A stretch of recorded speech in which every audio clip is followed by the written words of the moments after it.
तो बच्चों आज का हमारा टॉपिक है लिक्विफिकेशन ऑफ गैसेस और van der Waals gas equation. जैसा कि हमने पढ़ लिया PV इक्वल टू nRT, ये है आइडियल गैस इक्वेशन। लेकिन इसके बाद आई van der Waals gas equation, या इसको हम रियल गैस इक्वेशन भी कहते हैं। अब आइडियल गैस और रियल गैस में क्या डिफरेंस है?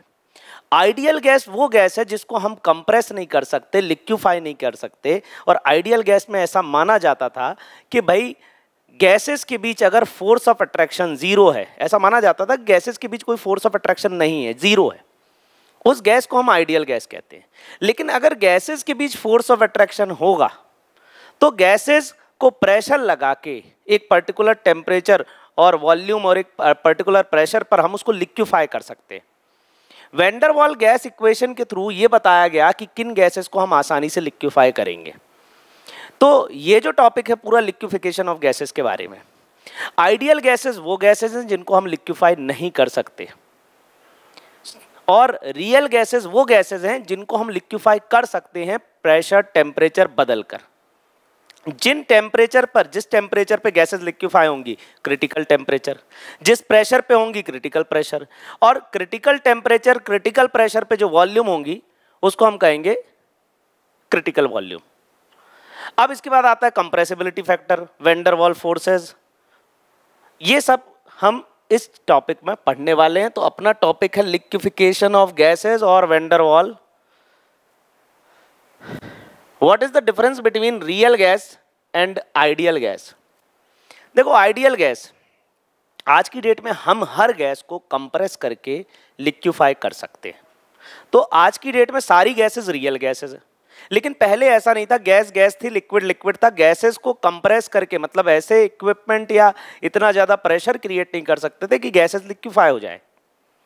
तो पहले हम गैस को आइडियल गैस मानते थे क्योंकि गैस लिक्विफाई नहीं हो सकती, उनके बीच फोर्स ऑफ अट्रैक्शन नहीं है, हम ऐसा मानते थे। और ये जो पॉस्टुलेट आया ये काइनेटिक थ्योरी ऑफ गैसेस से आया।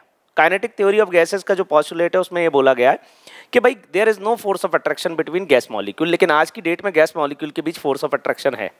अमोनिया के बीच हाइड्रोजन बॉन्डिंग है। एक कंटेनर में आप अमोनिया को रखोगे, कंप्रेस करोगे तो उनके बीच की जो हाइड्रोजन बॉन्डिंग है उसकी वजह से वो लिक्विफाई हो जाएगा। तो एक टाइम के बाद पर्टिकुलर प्रेशर बढ़ाने पर चीजें क्या है, गैसेस से लिक्विड में कन्वर्ट हो जाएंगी। और जब गैसेस लिक्विड से कन्वर्ट होने लगी तो भाई वो तो अब आइडियल रही नहीं, वो तो आइडियली गैस नहीं रही कि वो एज अ गैस ही एग्जिस्ट करेंगी, उनमें लिक्विफिकेशन होने लगा। तो इस वजह से अब गैसेस को हम रियल गैसेस कहने लगे। तो यहां पर यही लिखा है, real just means reality, one on the other hand ideal refers to something that is suitable. For example, when one says that all conditions are ideal for starting anything or any game, तो देखो real ideal में ये difference है। यहाँ पर एक general सी definition दे दी है, मैं आपको रियल और आइडियल के बारे में बताता हूँ। Ideal gas equation PV equal to nRT follow करेगा, और आइडियल गैस को हम लिक्विफाई नहीं कर सकते, लिक्विफाई नहीं कर सकते, ये आपको अपने दिमाग में रखना है। और real gas can be liquefied, और ये van der Waals gas equation को फॉलो करेगी। It follows van der Waals gas equation. ठीक है, तो आज की डेट में सारी गैसेस रियल गैसेस है, सबको हम प्रेशर, एक पर्टिकुलर टेम्परेचर प्रेशर वॉल्यूम की कंडीशन पे लिक्विफाई कर सकते हैं।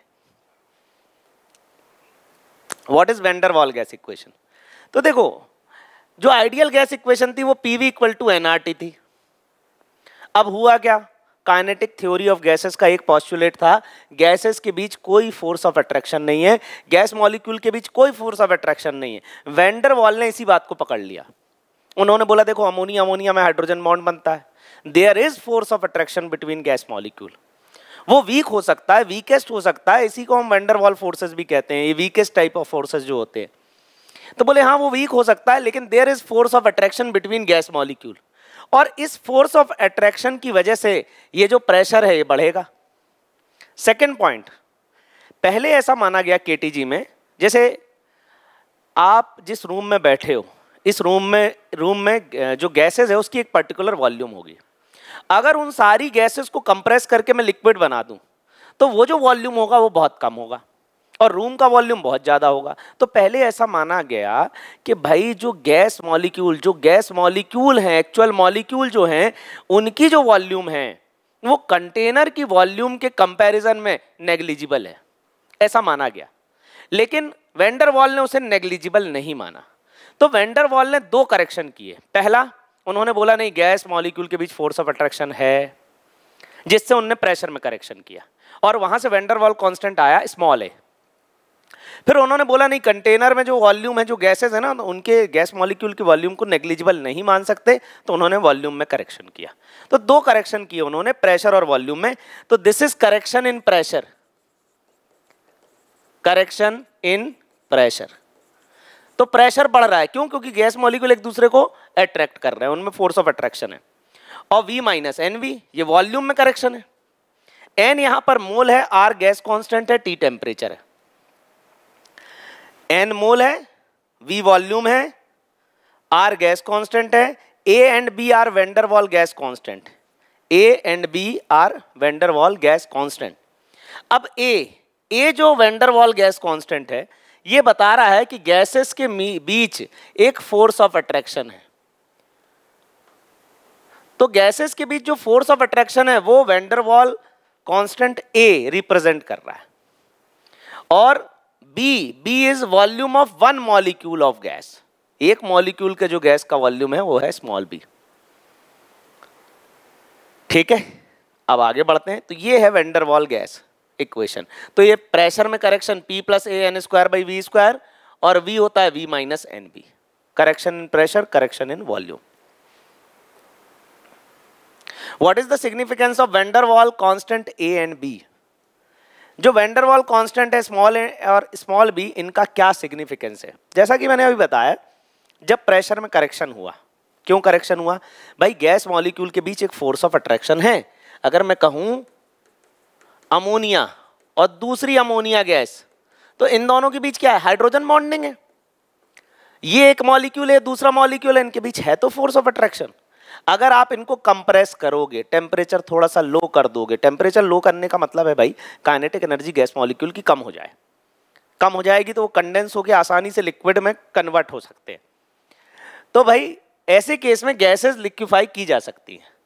तो स्मॉल ए जो van der Waals constant pressure के पास साथ आया था, P is equal to a n square by v square, यहां पर प्रेशर के साथ जो वैन डर वाल कांस्टेंट आया वो गैस मॉलिक्यूल के प्रेशर को बढ़ा देगा और लिक्विफिकेशन करा देगा।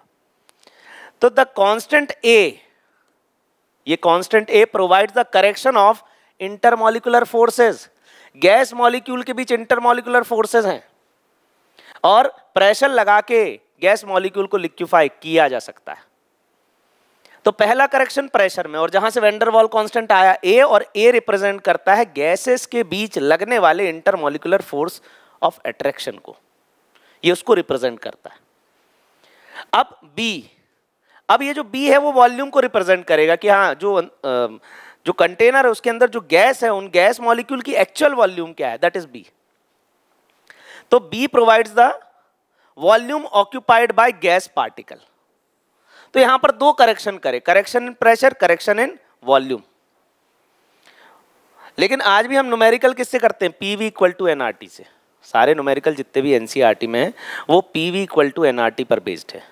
हम ये van der Waals gas equation से न्यूमेरिकल नहीं करते। P प्लस A होता क्या है, अब देखना, देखो ये थोड़ा सा बढ़ा दिया है, थोड़ा सा कम कर दिया, लेकिन जो मल्टीपल है वो ऑलमोस्ट PV के बराबर ही आता है। तो इस वजह से इस पर बेस्ड न्यूमेरिकल नहीं करते। अब देखो क्या होता है, ये जो वैन डर वाल कांस्टेंट है, ध्यान से सुनना, हम बात कर रहे थे लिक्विफिकेशन ऑफ गैसेस की। अगर गैसेस एक दूसरे को अट्रैक्ट करेंगी तो आसानी से लिक्विफाई भी होंगी, उनके बीच फोर्स ऑफ अट्रैक्शन होगा, इंटरमॉलिक्यूलर फोर्स होगा तो आसानी से लिक्विफाई भी होंगी। तो जिन गैसेस के बीच फोर्स ऑफ अट्रैक्शन ज़्यादा होगा उनकी स्मॉल a की वैल्यू ज़्यादा होगी, उनके बीच फोर्स ऑफ अट्रैक्शन ज़्यादा होगा, उनके बीच small a van der Waals gas constant A की वैल्यू ज़्यादा होगी, और उन गैसेस को हम आसानी से लिक्विफाई कर सकते हैं। तो आपको ये बात याद रखनी है, जिन गैसेस के लिए A और B की वैल्यू ज़्यादा होगी उन गैसेस को हम आसानी से लिक्विफाई कर सकते हैं, जैसे SO2, अमोनिया, CO2, ये गैसेस आसानी से लिक्विफाई की जा सकती हैं। और आज की डेट में लिक्विफिकेशन ऑफ गैसेस हो रहा है। आपके घर का एलपीजी लिक्विफाइड पेट्रोलियम गैस, जो ऑटो में डल रहा है सीएनजी कंप्रेस्ड नेचुरल गैस, जो ऑक्सीजन सिलेंडर में ऑक्सीजन भरी है वो ऑक्सीजन लिक्विफाइड ऑक्सीजन है। क्यों करते हैं भाई लिक्विफिकेशन? हम लिक्विफिकेशन करने का देखो सबसे बड़ा एडवांटेज है, आप महीने भर का जो फ्यूल है, महीने भर का जो ईंधन है, वो आप एलपीजी में स्टोर कर लेते हो एक छोटे से कंटेनर में। Easy to store, easy to handle, easy to transport. तो गैसेस की कंप्रेसिबिलिटी सबसे ज्यादा इंपॉर्टेंट लिक्विफिकेशन में ही है कि हम गैसेस को लिक्विफाई करके बहुत सारी गैस को एक छोटे से कंटेनर में स्टोर कर सकते हैं।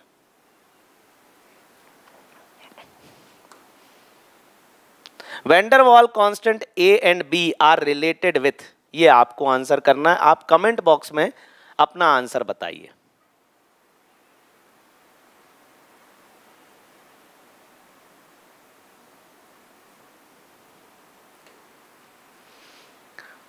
What is the order of liquefaction of gases and how it affects its absorption at any surface? देखो, एड्जॉर्प्शन का मतलब क्या होता है? किसी गैस का किसी सरफेस पे जाके चिपक जाना इज एड्जॉर्प्शन। देखो, जिन गैसेस को मैं आसानी से लिक्विड बना सकता हूं, आसानी से लिक्विड बना सकता हूं मतलब उनकी गैसेस की रेंडमनेस कम करके उनको लिक्विड बना दूं। गैस में रेंडमनेस ज्यादा, लिक्विड में कम है। अब जिसकी रेंडमनेस कम होगी वो आसानी से किसी सरफेस पर डिपॉजिट हो जाएगा।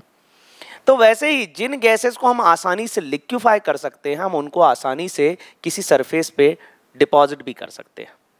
तो जिन गैसेस का लिक्विफिकेशन आसानी से होगा उनका एड्जॉर्प्शन भी आसानी से होगा।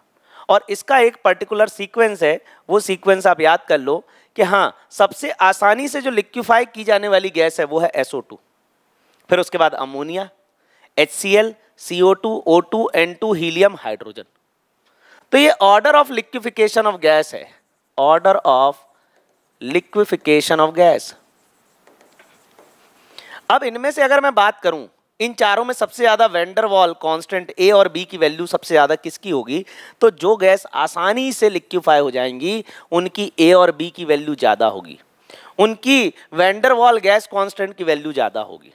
और जो गैस आसानी से लिक्विफाई नहीं होंगी उनकी वैंडर वाल गैस कांस्टेंट की वैल्यू भी कम होगी। तो ये इसका ऑर्डर ऑफ लिक्विफिकेशन है। इन सभी गैसेस में से आपको क्या लगता है कि कौन सी गैस सबसे पहले लिक्विफाई की गई होगी? इन सभी गैसेस में सबसे पहले जो गैस लिक्विफाई की गई थी वो थी CO2, carbon dioxide. Thomas Andrews ने सबसे पहले कार्बन डाइऑक्साइड को लिक्विफाई किया गया और कार्बन डाइऑक्साइड आसानी से लिक्विफाई हो भी गई। उसका रीजन था उसका क्रिटिकल टेम्परेचर। अगले क्वेश्चन में अपन वही समझते हैं, क्रिटिकल टेम्परेचर क्या है। What is the correct increasing order of liquefiability of a gas? कौन सी गैस आसानी से लिक्विफाई होगी? तो भाई ये जो ऑर्डर है ना, ये जो ऑर्डर है आपको याद रखना है। SO2, ammonia, HCl, CO2, CO2 के बाद फिर O2, N2, हीलियम, हाइड्रोजन, और बीच में कहीं मीथेन भी आता है। अब देखो इस क्वेश्चन में क्या है, मीथेन दे दिया, ठीक है। तो CO2 के बाद मीथेन आता है, ये आपको याद रखना है। तो इस तरीके से एग्जैक्ट ऑर्डर इसका याद रखना पड़ेगा। तो सबसे ज्यादा लिक्विफाइबिलिटी CO2 की है, फिर मीथेन, फिर नाइट्रोजन और लास्ट में हाइड्रोजन। तो इसका करेक्ट ऑप्शन हो जाएगा ये। तो सीक्वेंस, वो ऑर्डर आपको याद रखना है। Name the gas which liquefied first and who carried out that liquefaction? Thomas Andrews ने सबसे पहले CO2 को लिक्विफाई किया। जिस टेम्परेचर पे किया उसको हमने कहा क्रिटिकल टेम्परेचर, जिस प्रेशर पे किया क्रिटिकल प्रेशर, और जिस वॉल्यूम पे किया उसको हमने कहा क्रिटिकल वॉल्यूम। ठीक है, तो जिस टेम्परेचर, प्रेशर, वॉल्यूम पर गैसेस को लिक्विफाई किया उसको हमने कहा critical temperature, critical pressure, critical volume. अब देखो ये है यहां पर क्रिटिकल टेम्परेचर CO2 का, और CO2 का क्रिटिकल टेम्परेचर 31.1 डिग्री सेंटीग्रेड है। अरे रूम टेम्परेचर से थोड़ा सा ज्यादा। देखो टेम्परेचर कम करना, जैसे जब ये लिक्विफिकेशन कैरिड आउट किया होगा, टेम्परेचर कम करना बहुत डिफिकल्ट टास्क है, लेकिन टेम्परेचर बढ़ाना बहुत आसान है। अब जैसे मैंने कहा गैसेस को कम टेम्परेचर पे लिक्विफाई किया जा सकता है। क्यों किया जा सकता है? सुनना, गैसेस में रैंडम मोशन है, रैंडम मोशन हो रहा है गैसेस में, बहुत फ्रीली ट्रांसमिट हो रही है, ब्राउनियन मोशन हो रहा है। मतलब अब उन गैसेस का अगर हम टेम्परेचर कम कर दें तो गैस मॉलिक्यूल के बीच जो रैंडम मोशन है वो धीरे धीरे स्लो होता जाएगा। वो रैंडम मोशन अगर स्लो हो जाएगा तो वो आपस में कंडेंस होकर लिक्विफाई होना स्टार्ट हो जाएंगी। तो यहां पर जो CO2 है, इसका जो क्रिटिकल टेम्परेचर है वो ज्यादा है, आसानी से अचीव किया जा सकता है। अगर बहुत कम टेम्परेचर है तो बहुत कम टेम्परेचर में क्या होता है, गैसेस के बीच जो रैंडम मोशन होता है वो कम हो जाता है और हम आसानी से लिक्विफाई कर सकते हैं। तो गैसेस का टेम्परेचर कम करना मुश्किल बात थी, लेकिन CO2 का जो क्रिटिकल टेम्परेचर है आसानी से अचीव किया जा सकता था। इस वजह से थॉमस एंड्रयूज ने CO2 को आसानी से लिक्विफाई कर लिया, because of its critical temperature. Critical temperature temperature की वह वैल्यू है जिस पे गैसेस का लिक्विफिकेशन स्टार्ट हो जाता है, और ये थॉमस एंड्रयूज कर्व है, ये क्रिटिकल टेम्परेचर है। इसके नीचे वाली वैल्यू में इस पूरे एरिया में लिक्विफिकेशन होगा, इसके नीचे टेम्परेचर लेते जाओगे तो लिक्विफिकेशन होगा। Critical pressure, critical temperature, critical volume. Explain the term critical temperature. तो वह टेम्परेचर जिस पर गैसेस का लिक्विफिकेशन चालू हो जाता है उसको हम कहते हैं क्रिटिकल टेम्परेचर। हाईएस्ट टेम्परेचर की हम बात करेंगे, वह हाईएस्ट टेम्परेचर। क्रिटिकल प्रेशर की डेफिनेशन ये लिखी है, और क्रिटिकल टेम्परेचर और प्रेशर पर जो वॉल्यूम होगा उसको हम कहेंगे critical volume of gas. What is the role of critical temperature on liquification of gases? भाई अभी मैंने बताया कि क्रिटिकल टेम्परेचर अगर ज़्यादा है तो आसानी से अचीव किया जा सकता है और आसानी से गैसेस को लिक्विफाई किया जा सकता है। अब मान लो भाई किसी गैस का क्रिटिकल टेम्परेचर है -100 डिग्री सेंटीग्रेड। अब -100 डिग्री सेंटीग्रेड मतलब माइनस में 100 डिग्री ले जाना बहुत डिफिकल्ट टास्क है।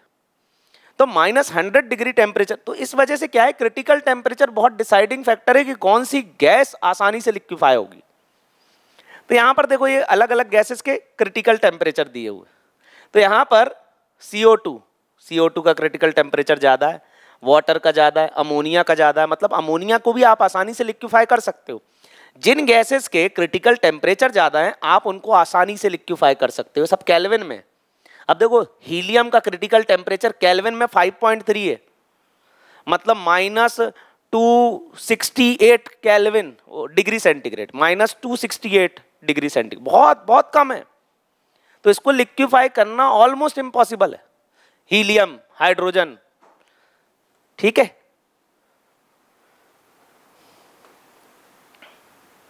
When real gas behave as ideal gas. देखो भाई आइडियल गैस वो है जो लिक्विफाइड ना हो, which can not be liquefied, जिसका लिक्विफिकेशन ना हो या जो लिक्विफाइड ना हो उसको हम आइडियल गैस कहते हैं। तो रियल गैस में ऐसा क्या किया जाए कि लिक्विफिकेशन ही ना हो? एक काम करो, टेम्परेचर बढ़ा दो, वॉल्यूम बढ़ा दो, गैस मॉलिक्यूल को दूर दूर कर दो। जब आप गैस मॉलिक्यूल को दूर दूर कर दोगे, वॉल्यूम बढ़ा दोगे, टेम्परेचर बढ़ा दोगे, टेम्परेचर बढ़ाने से रैंडमनेस बढ़ गई और वॉल्यूम बढ़ाने से गैस मॉलिक्यूल दूर दूर हो गए, तो अब ये पास आएंगे नहीं, intermolecular force of attraction in पे लगेगा नहीं और लिक्विफिकेशन होगा नहीं। तो सबसे आसान रियल गैस को अगर आइडियल गैस बनाना है, टेम्परेचर बढ़ा दो, वॉल्यूम बढ़ा दो, और वॉल्यूम बढ़ा दोगे तो प्रेशर अपने आप कम हो जाएगा, इंटरमॉलिक्यूलर फोर्सेस अपने आप कम हो जाएंगी। What is compressibility factor and its significance? देखो PV अपॉन RT, इसका जो रेशियो होता है उसको हम कहते हैं compressibility factor. PV equal to NRT पढ़ा है, 1 मोल ले लेता हूं, PV अपॉन RT, इसको हम कहेंगे Z, और ये कहलाता है कंप्रेसिबिलिटी फैक्टर। ये भी यूनिटलेस डायमेंशनलेस क्वांटिटी है कंप्रेसिबिलिटी फैक्टर। अब देखो ये जो Z की वैल्यू है अगर 1 है तो वो आइडियल गैस है, अगर Z की वैल्यू 1 है तो वो आइडियल गैस है। वहीं Z की वैल्यू अगर 1 से ज्यादा है, अब ध्यान से सुनना, कंप्रेसिबिलिटी फैक्टर क्या है, PV अपॉन RT का रेशियो कंप्रेसिबिलिटी फैक्टर है। अगर 1 है तो PV equal to NRT follow हो रहा है, मतलब आइडियल गैस है। वहीं Z की वैल्यू 1 से ज्यादा है, Z की वैल्यू 1 से ज्यादा है, इसका मतलब क्या है, प्रेशर और वॉल्यूम का मल्टीपल 1 से ज्यादा है। अब एक मैं बात बताऊं, प्रेशर जरा सा बढ़ता है, वॉल्यूम बहुत ज्यादा बढ़ता है। प्रेशर में इंक्रीज इतनी आसानी से नहीं होता। अब जैसे मैंने कहा P और V का जो मल्टीपल है वो 1 से ज्यादा है, उसने बोला PV upon RT is greater than 1, मतलब P और V बढ़ा है, और P और V बढ़ा है ना, तो प्रेशर ज्यादा नहीं बढ़ता, वॉल्यूम ज्यादा बढ़ता है। अब एक बात बताओ, अगर एक गैस का प्रेशर ज्यादा नहीं बढ़ा लेकिन वॉल्यूम ज्यादा बढ़ गया, वॉल्यूम ज्यादा बढ़ गया तो उसको कंप्रेस करना मुश्किल हो गया, मॉलिक्यूल दूर दूर हो गए, intermolecular force of attraction weak हो गया। तो अगर किसी का Z 1 से ज्यादा है तो P और V का मल्टीपल ज्यादा है, और P और V में P तो ज्यादा बढ़ेगा नहीं, V ज्यादा बढ़ेगा। वॉल्यूम ज्यादा बढ़ गया तो कंप्रेसिबिलिटी कम हो गई, it is difficult to compress, difficult to compress. और अगर Z की वैल्यू 1 से कम है तो वो कंप्रेसिबल है या इजी टू कंप्रेस या इजी टू लिक्विफाई। कंप्रेस कहो, लिक्विफाई कहो, यहां एक ही बात है। यहां पर देखो, ये आइडियल गैस का ग्राफ है, इसको समझना, इस ग्राफ को। इसके पहले भी कोई ग्राफ आया था, हाँ वो तो अपन ने देख लिया था, थॉमस एंड्रयूज वाला। ये आइडियल गैस है। आइडियल गैस के पाथ को कोई गैस फॉलो नहीं कर सकती, क्यों? क्योंकि सभी गैस लिक्विफाई हो सकती हैं प्रेशर टेम्परेचर की पर्टिकुलर वैल्यू पर। अब देखो, नियरली आइडियल हाइड्रोजन है भाई, ये डेविएट नहीं हो रही, कम डेविएट हो रही है, डेविएट तो हो रही है पाथ से। ये देखो, ये आइडियल गैस पाथ है भाई, इसको गैसेस फॉलो इसलिए नहीं कर पा रही क्योंकि वो लिक्विफाई हो रही है, उनमें फोर्स ऑफ अट्रैक्शन है। ये देखो, सबसे ज्यादा CO2 डेविएट हो रही है, फिर CH4, फिर O2, नाइट्रोजन, फिर हाइड्रोजन। अब जो सबसे ज्यादा डेविएट हो रही है, जो जिसमें डेविएशन ज्यादा है, वो इजीली लिक्विफाई हो जाएगी। तो यहां पर यही तो है, CO2 आसानी से लिक्विफाई हो रही है। तो जिसमें डेविएशन ज्यादा है उसमें लिक्विफिकेशन आसान है। तो यहां पर यही बताया गया। देखो, ये जो ग्राफ है ना, what is the reason for deviation of ideal gas, वही गैस मॉलिक्यूल के बीच जो फोर्स ऑफ अट्रैक्शन है ना, उसकी वजह से डेविएशन हो रहा है। गैस मॉलिक्यूल में जो फोर्स ऑफ अट्रैक्शन है उसकी वजह से ए की वैल्यू बढ़ रही है, कॉन्ट्रैक्शन बढ़ रहा है, मॉलिक्यूल पास पास आ रहे हैं, गैसेस लिक्विड बन रही हैं, मतलब आइडियल गैस रियल में कन्वर्ट हो रही है। अब देखो, यहां पर जो हीलियम है, हीलियम में डेविएशन सबसे कम है। देखो ये ग्राफ समझा क्या रहा है, इसको समझ लो। हीलियम ये आइडियल गैस है, आइडियल गैस का पाथ तो बहुत डिफिकल्ट है भाई, या कोई गैस फॉलो नहीं कर सकती, सब लिक्विफाई हो सकती हैं। तो यहाँ पर हीलियम कुछ हद तक आइडियल गैस को फॉलो कर रही है, हाइड्रोजन थोड़ा डेविएट हो रही है। वो जो अपन ने सीक्वेंस लिखी थी ना, एक बार उसको थोड़ा सा कंफर्म कर लेना। हो सकता है मैंने हाइड्रोजन लास्ट में लिखा है, वो हाइड्रोजन है, हीलियम है, थोड़ा सा हाइड्रोजन हीलियम की पोजीशन में थोड़ा सा मैं कंफ्यूज हूँ, एक बार उसको कंफर्म कर लेना। अब यहाँ पर ये आइडियल गैस है, ये आइडियल गैस का पाथ है। अब यहाँ पर मीथेन डेविएट हो रहा है, ये देखो, कार्बन मोनोऑक्साइड डेविएट हो रहा है, मतलब ये गैसेस आसानी से लिक्विफाई हो जाएंगी। तो कुछ नहीं, आइडियल गैस का पाथ ये है, रियल गैस का पाथ उससे थोड़ा सा डेविएट हो रहा है, क्योंकि रियल गैसेस में फोर्स ऑफ अट्रैक्शन आने लगता है, जिसकी वजह से वो लिक्विफिकेशन की तरफ बढ़ने लगती है। अगला सवाल, critical temperature of carbon dioxide and methane. Carbon dioxide का क्रिटिकल टेम्परेचर ये है और मीथेन का ये है -80 डिग्री। थोड़ा सा डिफिकल्ट है इसको अचीव करना, लेकिन इसको बड़ी आसानी से अचीव किया जा सकता है। तो मैंने अभी पहले बताया था कि भाई जिसका क्रिटिकल टेम्परेचर ज़्यादा है वो आसानी से अचीवेबल है, और उस गैस को आसानी से लिक्विफाई किया जा सकता है। ठीक है, जिनका क्या है कि क्रिटिकल टेम्परेचर ज़्यादा है उनके बीच इंटरमॉलिक्यूलर फोर्स ऑफ अट्रैक्शन भी ज़्यादा है। तो ये देखो यहाँ पर, ये इसको एक बार रीड कर लो।